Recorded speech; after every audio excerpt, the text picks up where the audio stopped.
Perkenalkan, nama saya Gresiana Safitri Anji. Saya dari Fakultas Keguruan dan Ilmu Pendidikan Universitas Kampus Sintang. Pada saat ini saya akan menjelaskan sedikit tentang dasar-dasar bakteriologi. Bakteri berasal dari kata bakterion atau small rod yang artinya adalah batang kecil. Bakteri merupakan organisme mikroskopis yang tersusun atas satu sel.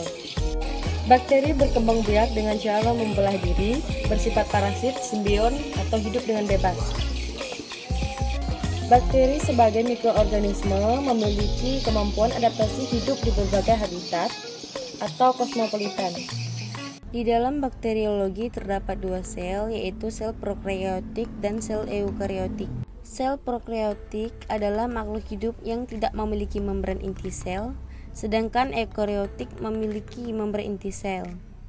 Sel prokaryotik sendiri terdapat pada mikroorganisme sel tunggal seperti bakteri, sedangkan sel eukaryotik terdapat pada makroorganisme seperti tumbuhan dan hewan.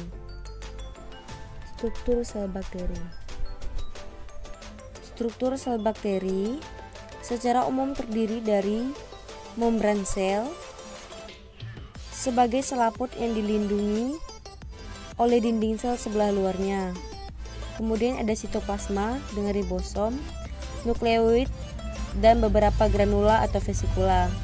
Kemudian yang ketiga ada kapsul, flagella, dan pili sebagai bagian luar sebagai embelan sel.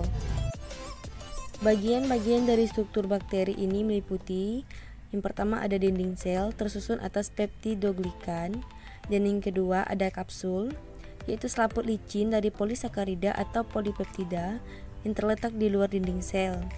Bakteri patogen memiliki kapsul berfungsi untuk mempertahankan diri dari antitoksin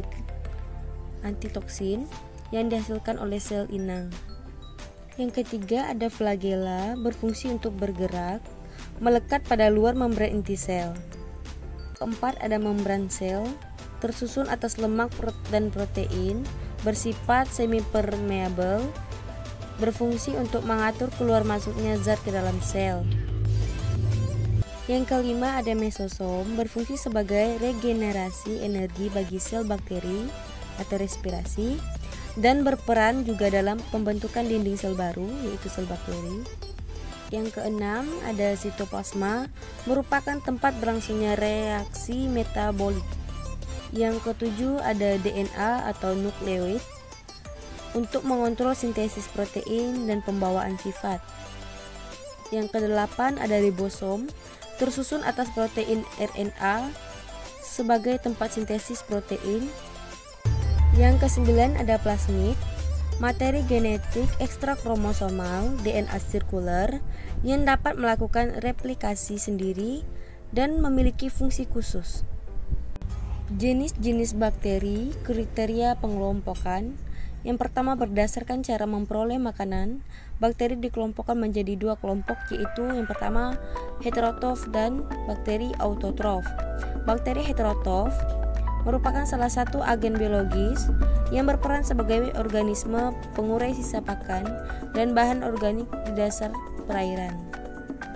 Sedangkan bakteri autotrof atau bakteri fotosintetik merupakan bakteri yang dapat membuat makanannya sendiri dari bahan-bahan anorganik dengan proses fotosintesis. Berdasarkan sumber oksigen yang diperlukan dalam proses respirasi, bakteri itu dikelompokkan sebagai berikut, yaitu bakteri aerob dan bakteri anaerob.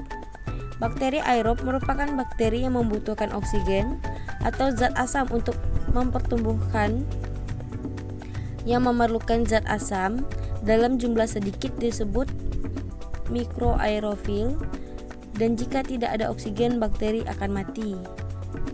Bakteri anaerob merupakan jenis bakteri yang tidak membutuhkan oksigen untuk bertahan hidup dan berkembang biak. Bakteri anaerob tumbuh tanpa terkontaminasi udara bebas. Bakteri bagi manusia patogen menimbulkan berbagai penyakit infeksi pada manusia seperti TBC, disentri, demam tifoid, sifilis, dan sebagainya. Sedangkan yang non-patogen membantu membentuk antibodi serta menghasilkan senyawa penting bagi tubuh sebagai flora normal. Berikut peranan bakteri. Yang pertama, mineralisasi di dalam tanah. Sebagai mikroorganisme tanah memiliki peranan yang menguntungkan, yaitu berperan dalam menghancurkan limbah organik, siklus hara tanaman, fiksasi nitrogen, pelarut fosfat, merangsang pertumbuhan, biokontrol patogen, dan membantu penyerapan unsur hara. Peranan bakteri dalam pencucian biji logam. Mikroorganisme memiliki peranan penting dalam mengekstrak logam-logam menjadi biji logam grade rendah, mengasamkan limbah, dan mencemari penyediaan air. Kemudian, peranan bakteri dalam bidang industri. Ada Methanobacterium dan Methanobacillus berperan dalam pembuatan biogas. Kemudian ada peranan bakteri dalam kesehatan atau probiotik. Bakteri ini berguna untuk memperkuat sistem kekebalan tubuh, sehingga bakteri probiotik juga baik untuk menghilangkan rasa lelah, alergi, dan serangan penyakit lainnya. Sekian penjelasan dari saya tentang dasar-dasar bakteriologi, semoga dapat bermanfaat untuk kita semua. Sekian dari saya ucapkan terima kasih dan sampai jumpa.